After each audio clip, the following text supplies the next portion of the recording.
એટલે મને સમજાયું કે આ તો બહુ ક્રૂરતા કહેવાય, સારું ના કહેવાય. એને બાંધી રાખવું, પાંજરામાં પૂરી રાખવો, જો ને કેટલો અંદર ધમાલ કર્યા કરે આમ છે.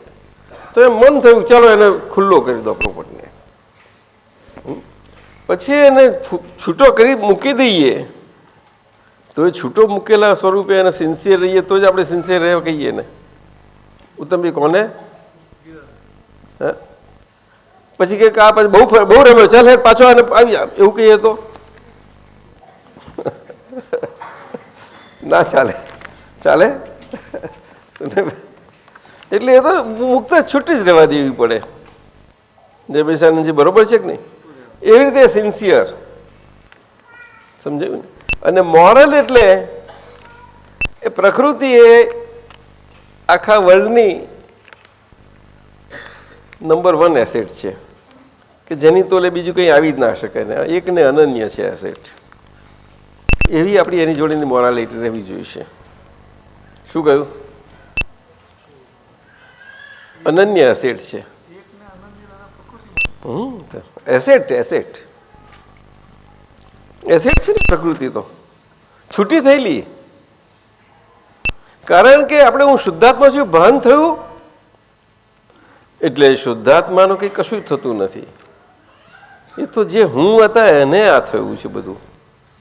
અને એ ત્યાંથી હુંથી છૂટેલા અહીંયા આગળ હવે અંદર આવ્યા એટલે પેલું છૂટું થયેલું આજે આજ્ઞાધીનપણામાં આવ્યું સાચી. કારણ કે આગલા અજ્ઞાન ભાવના હુંમાં એ હજુ જકડેલું છે. શું કહ્યું? જકડેલું છે. એટલે છૂટા થયા પછી પણ એ પકડોમાંથી મુક્ત થતું જાય એના માટે આ સિન્સિયરિટી મોરાલિટી છે. હવે સમજાયું મિનલબેન કે હજુ નહીં સમજાયું? તે તો સારું છે કે નહીં? કેમ ઉત્તમભાઈ? એ પકડમાંથી છૂટે એટલા માટે. ખ્યાલ આવે ને? એટલે કોનો મુક્તિ ને મોક્ષ છેલ્લે કોનો થાય છે? એ વ્યવહારનો જ, પ્રકૃતિનો જ. શુદ્ધાત્મા હતા છે ને રહેવાના કાયમના. પણ સામાન્ય પણ એવું સમજાય છે કે આપણે આત્માનો મોક્ષ ને આ બધું આ. પણ આપણે તો બધા મહાત્મા સમજે છે બધા ઘણું દાદાની વાણી, અનુભવ વાણી, આપતો વાણી બધું બધાને જોવામાં આવ્યું જ છે ને. બરોબર ને? ખ્યાલ આવ્યો તમને? એટલા માટે આ એસેટ બહુ મોટી થઈ ગઈ. દાદા અમને ના કહ્યું કે મને આ મળ્યા હોત? પૂછ્યું ને દાદા માટે. એટલે હું અવતારોથી લાખો અવતારોથી જે સત્પુરુષની ખોજમાં હતો એ સત્પુરુષ આજે લાદ્યો મને. જોવા જેવું છે. દાદા પોતે કહે છે. એટલે એમ પટેલ માટે કહે છે સાહેબ. તો એમ પટેલ માટે એ પોતે દાદા ભગવાન સ્વરૂપ હતા છતાં પણ ખટપટિયા હતા. ખટપટિયા વાળો ભાગ હતો એવો એમ પટેલને સિન્સિયર ખરો કે નહીં? બોલો ને. એટલી જ વાત છે. એ પદમાં આપણને મૂક્યા છે એમને આપણને એક લેવલ ઊંચા કે નીચા નથી રાખ્યા. એ જે પોતે છે એ જ સ્વરૂપે મૂક્યા છે. 12મા ગુણસ્થાનનો જ આપણને સ્વાદ આપ્યો છે. પરંતુ આપણી પેલી અજ્ઞાન ભાવની પકડોને કારણે એ સ્વાદ આજે સ્પષ્ટપણે નથી રહી શકતો. અસ્પષ્ટપણે છે. સમજાયું ને? અસ્પષ્ટપણે એટલે શું કે સુખ ચાખ્યું ખરું પણ એ સુખ હું અનંત સુખધામ એવો શુદ્ધાત્મા છું એ સહજપણે સદભાવથી રહેવું જોઈએ. સદભાવ એટલે આપણો શુદ્ધાત્મા ભાવ, સ્વભાવ. કેવો? સદભાવ એટલે સ્વભાવ. સત ઉપરથી આવ્યો છે ને શબ્દ. ખ્યાલ આવ્યો? એ સહજ ભાવ જે રહેવું છે નથી રહેતું. એટલે આપણે એનું આરાધન કરવું પડે છે. હું અનંત સુખધામ એવો શુદ્ધાત્મા છું. બહુ વેદના અને દુઃખ ને આ બધી બધું થાય ત્યારે આપણે એની આરાધના કરીએ. આપણે સિદ્ધ સ્તુતિ. ખ્યાલ આવ્યો ને? એ છે. અને એમનાથી ઉપર પદ કયું છે એમનું તો કે આત્માનું સ્પષ્ટ વેદન. અને એ સ્પષ્ટ વેદન પછી દાદા આગળ જઈ કેવજ્ઞાનની ભૂમિકાને સ્પર્શ કરે છે. ખ્યાલ આવ્યો? એ આગલી ભૂમિકા છે. એ 12મા જ ગુણસ્થાનની છે. પણ બીજા ચરણની ઉપરની છે. એ સમજાય એવી નથી, બહુ બહુ સૂક્ષ્મ છે. બીજા ચરણમાં એવા 4 પદ છે. દાદા ભગવાન તો એ ત્રીજું ચોથું ત્યાં ટચ કર્યું છે એમને, અને ટચ કરીને પાછા છેક એ રહી અને ખરપટને કારણે પછી અહીંયા છે. એટલે એક બાજુ અહીંયા છે અને અંદર પેલામાં સેન્ટર છૂટતું નથી એમનું. વાત સમજાય? એ જ સેન્ટર આપણને પ્રસ્થાપિત કર્યું, સેન્ટર એ જ પ્રસ્થાપિત કર્યું, ખ્યાલ આવે. પરંતુ આગલી પકડોને કારણે એ જે પકડમાં છે એને આજ્ઞામાં મૂકી દીધા. શું કહ્યું? એમને જ આજ્ઞા મૂકવા પડે ને. હું શુદ્ધાત્મા છું, તે હું જે મુક્ત થયા શુદ્ધાત્મા સ્વરૂપે, ભાન સ્વરૂપે, એ ભાનવાળો ભાગ પણ પૌદ્ગલિક છે સાહેબ. નહીં સમજાય? તમને જરા બધું આકરું પડશે. કેમ સરીબેન વિચાર કરતા થઈ ગયા? નહીં સમજાયું? ભાનવાળો ભાગ શું નામ કરો? શું નામ જોયું? બોલો ને. ભાનવાળો ભાગ એ પણ પૌદ્ગલિક છે. બોલો ને. ભાગ એ પૌદ્ગલિક છે. અંતરાત્મ દશા કરી, દશા વસ્તુ એક છે, સમજાયું ને? પણ એ અંતરાત્મ દશા આજે કયા સ્વરૂપે છે તે જોવાનું છે. એ કારણ સ્વરૂપે છે. શું છે? અને જ્યાં સુધી કારણ સ્વરૂપે છે ત્યાં સુધી એ મૂળ દ્રવ્ય સ્વરૂપ ના કહી શકાય. શું કહ્યું? પણ મૂળ દ્રવ્યના પક્ષનું કહેવાય. શું કહ્યું? બિલકુલ પક્ષનું. કોઈ પણ સંજોગોમાં પક્ષ ના છોડે. એ પાટલી બદલે નહીં. શું કહ્યું સાહેબ? નહીં સમજ્યા? ત્યાં આગળ બોટ ના હોય સાહેબ. સાહેબ હોય બોટ? એ તો દુનિયામાં કોને આપીશ, ફલાને આપીશ, તું એમ કરજે, આ પીલા ખરા છે ને આ ખોટા કરે, માથા ગોટો કર્યા કરે. થાય આપણે અંદર જ્ઞાન લીધા પછી થાય છે. અંદર મહેશભાઈ કંઈક એવું કહે છે, એવું થઈ જાય. અરે મહેશ આનંદજી, નિમેશ આનંદજી શું કહે છે? એવું કહે છે? શું આ કહો છો? તમે આ પાસે ભણો છો અંદર? આ ઉતારી કરે છે ને, તમે ભરવા લાગવાના. એ કે એમને કહ્યું એટલે તમે બોલવાનું. ઉતારી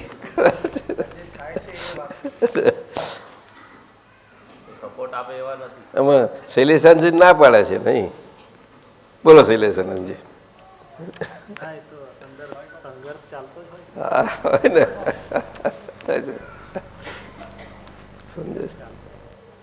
જયમેશાનંદજી શું કે છે? છે ને કોઈને દાદા કહે છે અમે 4 ડિગ્રી ઓછું સમજી આવ ને એના પરથી. 4 ડિગ્રી દાદાને બાકી એના પરથી આટલી વાત ના પકડાય આપણાથી, સમજાય નહીં. મારા લેવલ સુધી આવી શકો એમ છો તો શું ખોટું છે? પણ એ તો આપણને સંતોષ ના થાય કે પાછું એટલું પછી મારે તો અવતારે થઈ જવું જ કે છે. લો તમે મને ના પોસાય. હવે આવું ખબર પડ્યા પછી કેમનું પોસાયા? તને થાપડવા પડે કે હા થઈ જશે બીજા. એટલે આવતાર જ છે ને તું. પણ જો એવું હાચવી જાણું તો સિન્સિયર ને મોરલી, સિન્સિયરિટી મોરલિટી, સિન્સિયરિટી હાચવી જાણી તો એ જ છે. દાદા 4 ડિગ્રી ઓછું નથી. મને આપો. ના ના હા આપો બોલવાનું. દિનકરભાઈ સાહેબને આપો, એમને આપો બોલવાનું. બોલો મોટેથી. દાદાજી કહે ને કે 4 ડિગ્રી ઓછું, પણ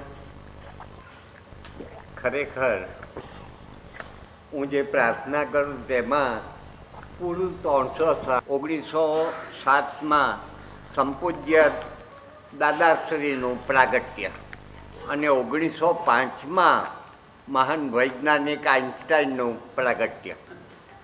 પરમ પૂજ્ય કનુ દાદાશ્રીએ 1905 સુધી કાઢ્યું. બેનો સંગમ કર્યો શ્રેણી 5માં વિતરાગ થિયરી, આઇન્સ્ટાઈનની થિયરી ઓફ રિલેટિવિટીના સંદર્ભમાં સમજાવી.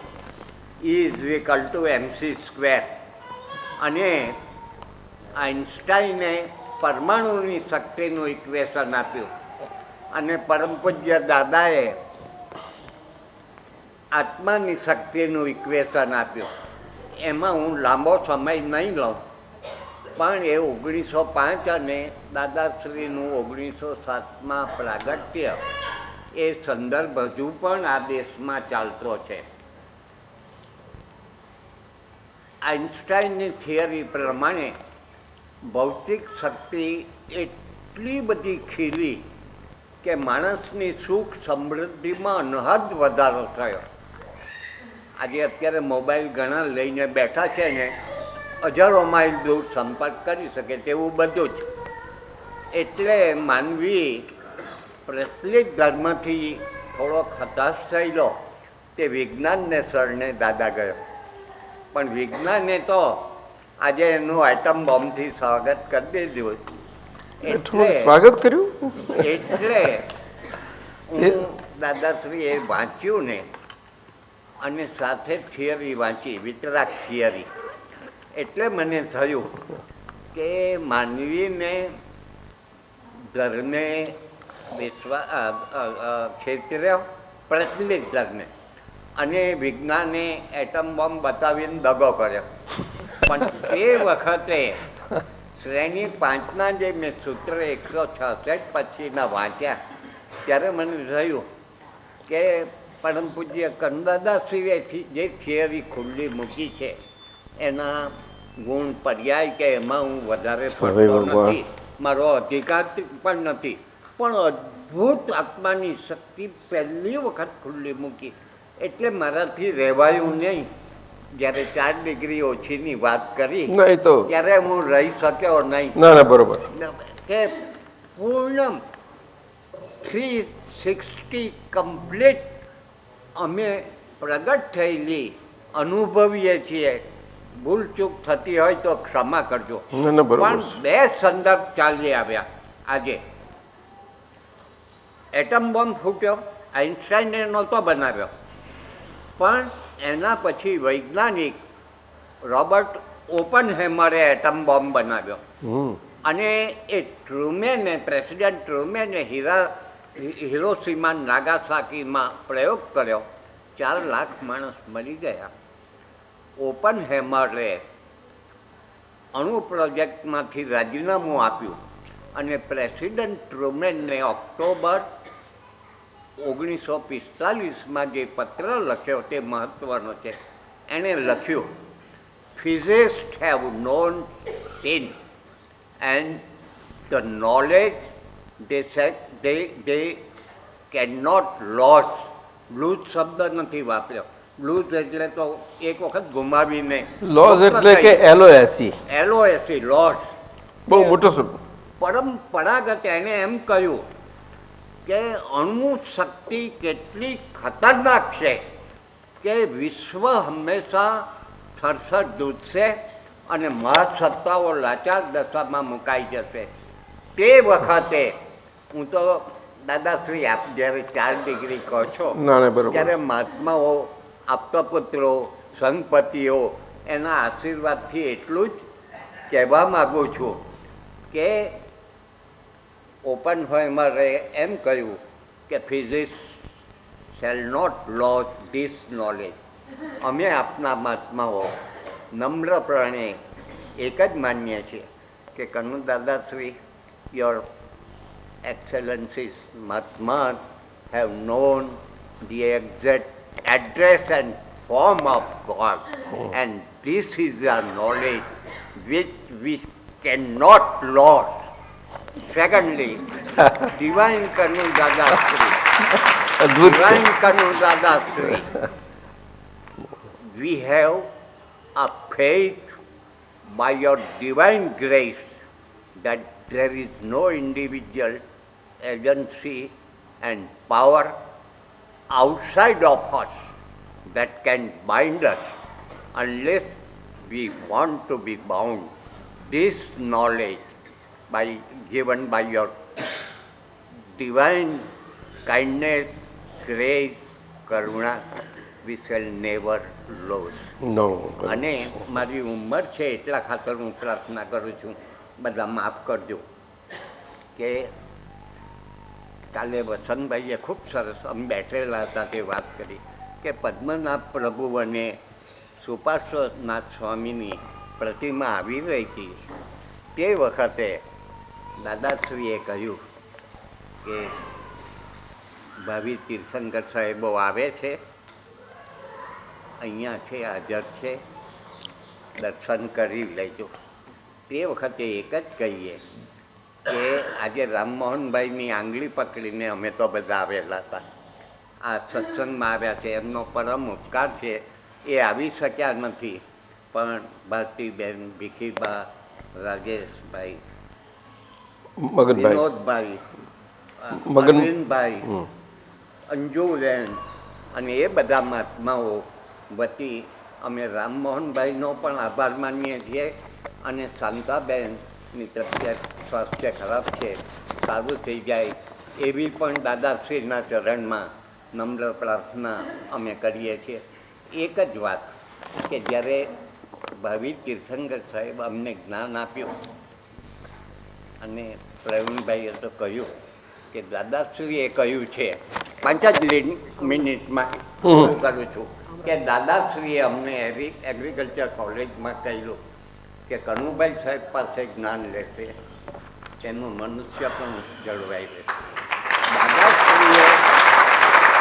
દાદાશ્રીએ શ્રેણી 7માં કહ્યું કે મનુષ્ય પણ જાળવી રાખવું હોય તો 7 કલમોની ભાવના ભાવવી એ અત્યંત જરૂરી છે. અને ભાવના કેમ ભાવવાની એ બધી થિયરી રીત પણ એમણે આખી સમજાવી છે.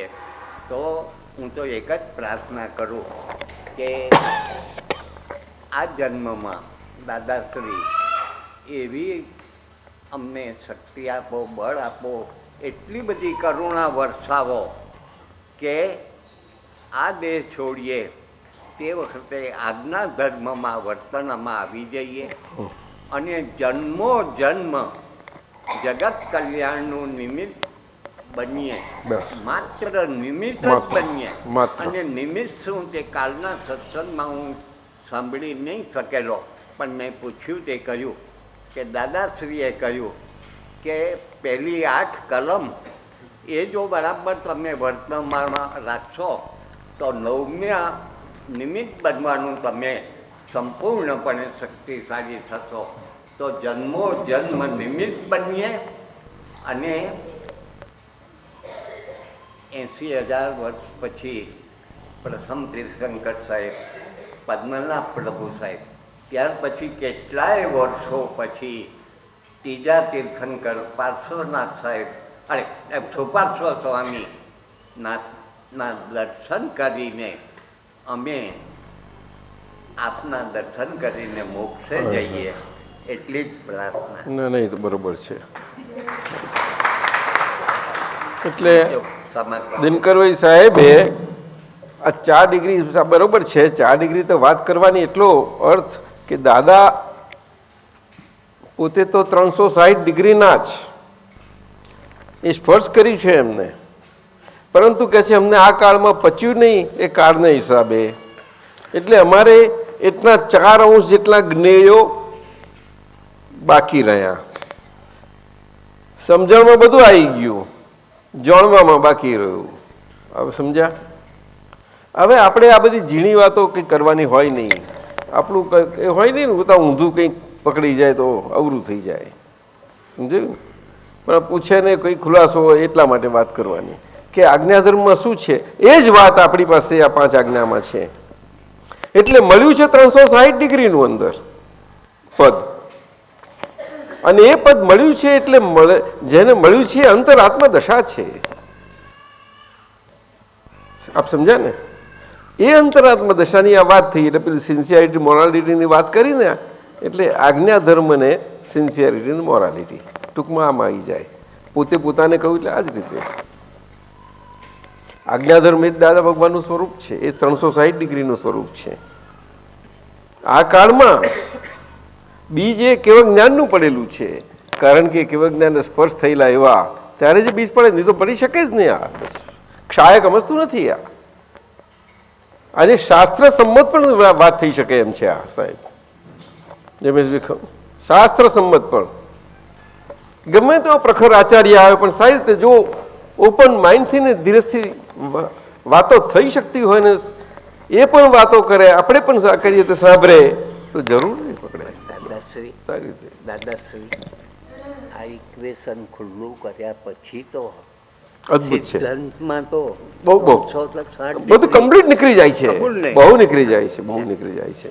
એ તો કુદરતી રીતે અમારાથી નીકળી ગયું હતું. એ શાહ સાહેબે એનું ટ્રાન્સલેશન કર્યું છે ને કે મને બહુ ભારે મુશ્કેલી પડી ગઈ ટ્રાન્સલેશનમાં, પણ બહુ સુંદર થયું હતું. ડિવિનેશન્સમાં ઇંગ્લિશમાં કર્યું એમને. ચાલો હવે આ એક છેલ્લું છે આ સૂત્ર, સૂત્ર નંબર 224. જેટલું પોતાપણાથી છૂટે એટલા એમના આશીર્વાદ ફરે. જેટલું પોતાપણાથી છૂટે એટલા એમના આશીર્વાદ ફરે. એટલે આશીર્વાદ તો અંદરથી જ આપણને ઉદ્ભવે છે બધા, અને બહારથી તો ઉપચારથી આપણે કંઈક બે આશીર્વાદ આપજો, એ તો ઉપચાર છે આખો, પણ મૂળ આશીર્વાદ તો અંદરના જ છે ખરા. એટલે આપણા પહેરા પોતાપણાથી મુક્ત થયેલી આપણી ફાઇલ અદ્ભુત છે સાહેબ, એ જેવી તેવી નથી. એટલે તો એસેટ કહીને ને ઉત્તમભાઈ સાહેબ બહુ મજાની છે. અને મહાત્માઓને મજા આવે છે બધી, એની તો મજા છે બધા મહાત્મા, આનંદ ઓછો એમ સચ્ચિદાનંદ સ્વરૂપ રહેવું જેવું એ રીતે છે. લો ચાલો, જય સચ્ચિદાનંદ. હવે આજે તો 10 મિનિટ છે, હવે આ લઈ લો જરાક, જોઈએ રાખીએ, લઈ લો. મેં શું કહ્યું, શું પૂછ્યું હતું? ગંભીરતા એટલે શું? એટલે હમણાં એમને દિનકરભાઈ સાહેબે વાત ના કરી, 360 ડિગ્રીનું જ છે તમારી પાસે. એટલે જે રિવોલ્યુશનની વાત કરી છે દાદાએ, રિવોલ્યુશન્સ, કે અમારા રિવોલ્યુશન્સ હોય પણ તમારે રિવોલ્યુશન્સ સ્ટેજમાં હજુ આવ્યા નથી, એટલે આજ્ઞા ધર્મ છે. એટલે આજ્ઞા ધર્મ એ અમારા સમકક્ષ રિવોલ્યુશનમાં આવવા માટેનો છે. એમના રિવોલ્યુશન એ પ્રમાણે ચાલે, અને એમની આગળના છેલ્લા જીનેશ્વર, એ જીનેશ્વરના રિવોલ્યુશન એ 3000 ફટફટ ચાલ્યા કરે. તારે તે બધું થાય. અવસ્થા માત્ર કુદરતી રચના છે, જેનો કોઈ બાબો રચનાર નથી અને તે વ્યવસ્થિત છે. પછી એ રહું ને આપણે, એ તો ખાલી અવસ્થાના પરિણામ જ નોખા હોય, બિલકુલ સ્પષ્ટ. તેવું દાદાને 2 પરિણામ નોખા જ રહ્યા છે, પરપરિણામ અને સ્વપરિણામ, સ્પષ્ટ નોખું છે. એવું મહાત્માઓને જે દ્રષ્ટિ છે પ્રાપ્ત છે, તે દ્રષ્ટિ પ્રાપ્ત સમજીને રહે તો એક હરબે ઉચ્ચારાય એવું નથી, અને પોતાનું ગાળ પણ બહાર પડશે એવું થઈ જશે. એવું સમજી જ ગયા હોય તો એ રીતે જ હોય બધા. અને છતાં પણ આજે નિમિત્ત ભાવે જે કંઈ બની શકતું હોય તે અંદર રહ્યા કરે, પરંતુ એ નિમિત્ત ભાવ ખુલ્લો થવો એ બહુ એની ગંભીરતા છે. નિમિત્ત ભાવ એટલે નેચરાલિટી, નોર્માલિટી, બીજું કશું જ છે નહીં. નોર્માલિટી એટલે દાદાએ કહ્યું છે કે બધાને અનુભવનો સ્વાદ તો પડ્યો જ છે અંદર, અને અનુભવનો સ્વાદ પડ્યો છે એ હિસાબે અનુભવને કારણે 2 ભાષાનું વિભાજન, રિલેટિવ ભાષા અને રિયલ ભાષા. રિલેટિવ ભાષા બાહ્ય અને અંતર 2 રીતે છે, અને એની સામે આપણી શુદ્ધાત્માની રિયલ ભાષા છે, એ અંતરાત્મા દશા છે. માટે શું કહ્યું? હા, એટલે એ ભગવત ભાષા છે નક્કી, સમજાયું? તેમાંથી શુદ્ધ પ્રેમ ખુલ્લો થાય છે, આખો શુદ્ધ પ્રેમ ખુલ્લો થાય છે, અને શબ્દથી મુક્ત થતા જઈએ છીએ આપણે. ક્યાંય પણ શબ્દમાં આપણે મારાપણું ધીમે ધીમે મોડું પડતું જાય અને બધાને અનુભવ થાય, સમજાયું? આપતા પુત્રોને થાય છે ને થોડું એવી રીતે ધીમે ધીમે થયા જ કરે. એ તો એ આખો પ્રોસેસ છે ઉત્તમભાઈ, પ્રોસેસ છે.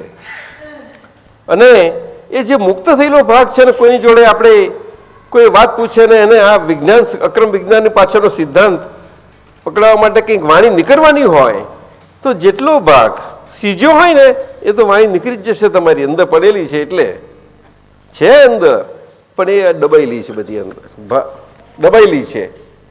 અને દબાયેલી વાણી મુક્ત થાય એમાં આજ્ઞાની ગંભીરતા રહેલી છે. એટલે ગંભીરતાની જો સમજ બરોબર હોય તે પ્રમાણે આજ્ઞા એ જ ધર્મ અને આજ્ઞા એ તપ એ ઇન્સ્ટન્ટેનિયસલી રહ્યા કરવી હોય ઘટે. એટલે આપણા મન વચન કાયા અને શ્વાસે શ્વાસે કરીને બધું બન્યા તો કરશે જ, પણ આપણે શું કરીએ છીએ કે હજુ પોતાથી જ આપણે ચાલીએ છીએ. આવું થાય છે. સમજણ આપણી પોતાની રાખીએ છીએ. દાદાએ કહ્યું કે જ્યારે અમારી પાસે લીધું સમજણ મળી છે તો એ સમજણે રહો તો બધા સારું, પછી એમાંય જોડે જોડે ભેગી આપણે પોતાની સમજણ રાખો તો એટલું તમારી જવાબદારી. સીધી વાત છે,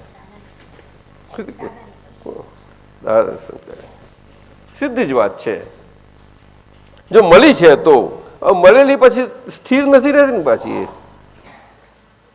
આવે છે જાય છે જતી રહે છે, પાછું પેલું આવે છે જડું થઈ જાય છે, અને પછી થોડા વખત પછી ખબર પડે છે ખરે આવું થયું બધું.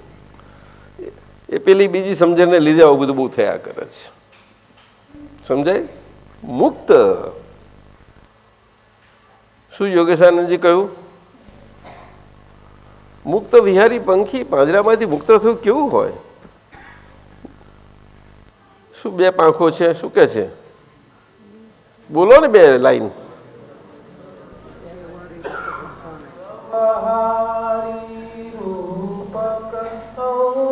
બોલો. વ્યવહારી રૂપક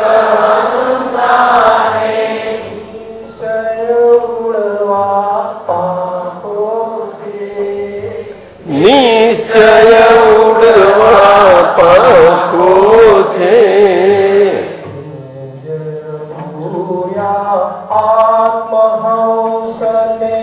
પિંજર પૂર્યા આત્મહંસને પાંખો છે. મુક્ત ગગનને પાંખો છે. કેવું એમ આ લાઈનમાં તો આ પદમાં તો બહુ મૂકી દીધું છે, અદભુત આવ્યું છે. શું એમાં દાદા આવ્યા જ ને 360 કમ્પ્લીટ. તે વખતે બહુ ખેલ કવિરાજનું બહુ મજાનું હતું. વૈષ્ણવજન તો તેને કહીએ એવું સુંદર આવ્યું છે. એ બોલી લો ને જે યાદ આવી તો. ચાલો છેલ્લી લાઈન પદ બોલો એટલું એટલે પૂરું થઈ જાય. સાહેબ બરોબર. આ બધું મારા બારા શાની આવી છે બધી? હા એમ કહો ને. તમે આપે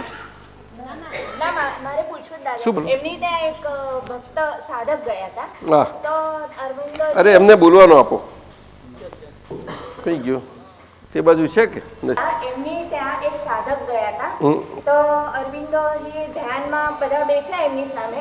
પછી એમને એ સાધક એ ભાઈને બોલાવીને કીધું કે તમે મારી પાસે નહીં પણ રમણ મહર્ષિ પાસે જજો એમ. તો કે મારી પછી એ ગયા અને પછી બીજા બધે પૂછ્યું કે આપ આવું કેમ કીધું એમ. તો કે મારી ચેતના જે છે એ શ્રી કૃષ્ણ ભગવાન જોડેની ચેતના જોડાયેલી છે અને રમણ મહર્ષિની ચેતના એ શિવ ભગવાન જોડે જોડાયેલી છે. એવી રીતના કીધું. દાદાજી એ વખતે મને એવો ખ્યાલ આવી ગયો કે મારા દાદા ભગવાન ક્યાં છે. બરોબર છે. જો સ્વાતિબેન, દાદા ભગવાન તો ભગવાનના ઉપરી છે.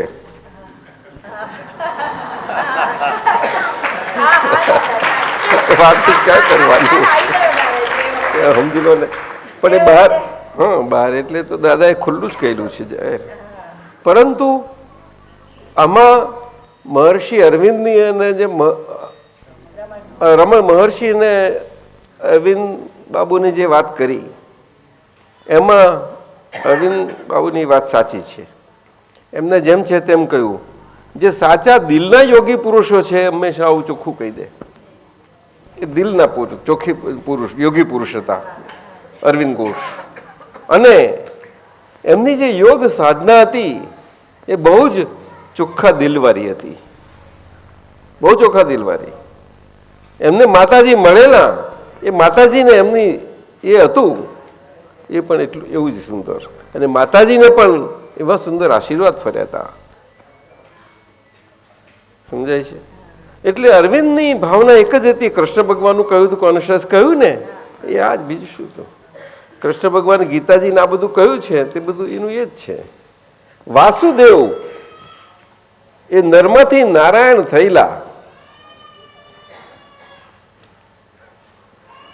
એ નરમાંથી નારાયણ થયા પછી આ વિતરાગ પુરુષો સાચા છે એમાં આવ્યા પછી જે એમનું કામ થાય છે. અને આવે છે કારણ કે એવા સમર્થ પુરુષો છે, એ બહુ સમર્થ છે, બધા નરમાંથી નારાયણ થયેલા છે, એ વાસુદેવ કહેવાય. સમજ્યું? એટલે એ વાસુદેવ તરીકે જે ભાવના છે ફળવા માટે જે છે એમનું તે થયું, એટલે અવતારી પુરુષ ગણાય છે ને આપણે ત્યાં 63 સલાકા પુરુષમાં સ્થાન પામ્યા. આ રીતે પ્રતિ વાસુદેવ એ રીતે સ્થાન પામ્યા કે વિતરાગ પુરુષો સાચા છે એ સિંગ્યુલરલી એક જ, એમાં બીજું પક્ષ જ નથી, બધા માટે છે. એ પ્રતિ વાસુદેવ કે વાસુદેવ, પણ સરવાળે એ બંને એવા પાવરફુલ છે કે જો શૌર્ય ચડતાની સાથે જ એ મુક્ત થઈ જાય છે. એટલે વિતરાગને ભેટો થઈને વિતરાગથી મુક્ત થઈ જાય છે. શૌર્ય છે, અને એમના જ અવતારમાં શૌર્ય ચડે એવા બળવાન હોય છે મોટા ભાગે બધા. એટલે બધા 63 સલાકા પુરુષોમાં એવું જ બળરામનું ને એવી રીતે, એટલે 9, 9, 9, 27 એવી રીતે. 12 ચક્રવર્તી પણ એવી રીતે. ચક્રવર્તી બહુ શક્તિવાળા પુરુષ. ચક્રવર્તી એટલે શું કે દ્વિધા ના હોય તે વખતે. શું કહ્યું? સમાજે દ્વિધામાં ના હોય, કાયદાની વ્યવસ્થા પણ દ્વિધામાં ના હોય, અને સમાજ પણ નહીં, અને એ જ કારણે ધર્મ પણ નહીં. આવું છે સાહેબ. એટલે તો ધર્મમાં આખું જે સ્થાપના થાય છે ચતુર્વર્ણની, ત્યારે એ બધા શરૂઆતમાં એમનાથી પ્રસ્થાપના થાય છે. એટલે ભરત ચક્રવર્તીને એ મનુમાં મૂકાયા. શામાં? હા, મનુના લોઝ ઓફ મનુ નથી કહેતા આપણામાં, આવી રીતે છે. પણ એ બધું મોટા ગુરુ પાસેથી શીખેલા, બધું એમની કૃપા, પિતાજીની. પરમ પિતાજી હતા છતાંય પિતાજી કે છે એ પિતાજી નહીં, છૂટા પડો, છૂટા પડો. કે છૂટા પડો, મારે છૂટા પડવું જ, પણ તમે બાંધી રાખો છો, રજૂ રાજ આપો છો. પણ એ તો તું લઈને આવ્યો છું, શું કરું? એટલે કર તું રાજ, પણ તોય છૂટો રહી જા. તો કેવી રીતે રહેવાય સાહેબ? તો કહે તો હું કરી આપું છું ને તને, બધું જાદુ કરી આપું, જા તમને જાદુ કરી આલ્યો. ઉત્તમ. આવું છે, બોલો. ભરત સમજાયું? અને રમણ મહર્ષિજી હતા, એમને ઝાંખી થયેલી છે. એટલે આ દર્શન શાસ્ત્રના બધું કહેવાય છે ને, એવું કંઈ કહેવાય. મૂળ દાર્શનિક તો ના કહેવાય, પણ દર્શનમાં પક્ષમાં જાય એ પ્રકારના છે. હજુ દર્શન ખુલ્લું થવાની હવે તૈયારીઓ જેમની છે, એવા જે દર્શન તમને થયું છે. તમને થયું છે. હા, અને દાદાની કૃપાથી, ભગવાનના ઉપરી ખરા ને, બીજા કોણ દર્શન કરાવી શકે? એવા દર્શન. જાઓ, ચાલો હેડો, થઈ ગયું બસ. જનની બહુ સુંદર ગાયું છે ને, ગાયું છે ઘણું સુંદર. કુદરતી અમારે સત્સંગ નીકળ્યો હતો, તેમાં મનરભાઈએ લખી લીધો છે નોટમાં. એમાં આ ગીતાને એના પર થોડું નીકળતું હતું, ત્યારે અહીંયા નામ પર જેટલું બોલવું હોય તેટલું બોલજે, હું સ્વરૂપ ઉપર ના બોલીશ. અર્જુનને ભગવાન કેટલું સમજાય કરે છે, આજ કરે છે ને તારા આખી ગીતા જેની છે ને.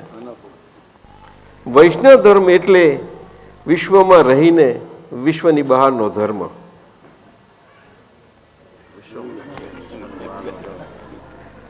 અર્થાત મૂર્તા મૂર્ત પરમાત્મા ધર્મ. ભગવાન બહુ સમજાવવા જાય છે પણ ક્યાંથી સમજી શકે? ભગવાન તો એમ કહે છે હું કરીને જે હું છું તે મારે સમજતું, તું તારી ભાષાનો હું ના સમજીશ. પણ એ હું જવું સહેલું છે? પણ બે સિન્સિયર છે ને, અને મોરલ પણ એવો જ સિન્સિયર છે, પાછો બહુ પાક્કો સિન્સિયર છે. તારે છૂટી જાય છે ને, જુઓ તો. છતાં એને છેક સુધી એ તો છે જ ને, એક સગા જોડે, બધા જોડે. પરંતુ એટલે વૈષ્ણવ વિશ્વમાં રહીને વિશ્વની બહારનો ધર્મ એમ કુદરતી નીકળ્યું, એમને બહુ ગમી ગયું, લખી દીધું એમને વૈષ્ણવ ધર્મ. વિશ્વમાં તો છીએ જ. હે નહીં ઉકલશે.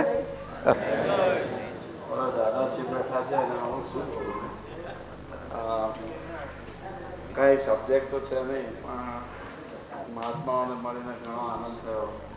અને આવવાનું મન 3-4 મહિનાથી થતું હતું, પણ દાદાની આજ્ઞા થઈ દાદા આજે પધાર્યો ને, અને દાદાના દર્શને આવવાનો એક સરસ લાભ મળ્યો ને.